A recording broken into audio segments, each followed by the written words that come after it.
Hi friends, ఈరోజు మన recipe ఏంటో తెలుసా? బెల్లం తోప. వినడానికి వింతగా, చూడడానికి విచిత్రంగా ఉన్నప్పటికీ ఇదైతే అమ్మమ్మల కాలం నాటి రెసిపీ. కొంచెం కోటింగ్ కోసం మన కాలంలాగా మిక్స్ చేయడం కోసం జీడిపప్పు వేసాను అంతే.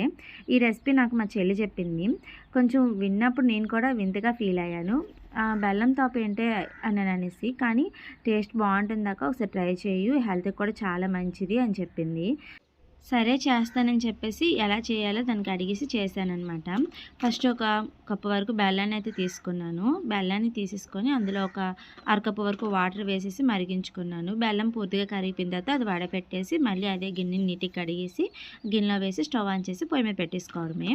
తర్వాత మనము ఒక కప్పు వరకు బెల్లం తీసుకున్నాం కదా, ఒక అరకప్పు వరకు పిండిని తీసేసుకొని అందులో కొద్దిగా వాటర్ వేసి కలుపుకోవాలి ఉండలు లేకుండా.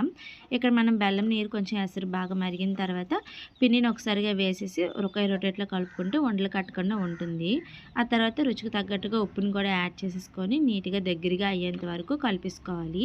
ఇక్కడ నేను మరీ గట్టిగా అని ఏం చేయలేదు, జస్ట్ తను చెల్లి నాకు చెప్పిన ప్రాసెస్ బట్టి చేసేసాను.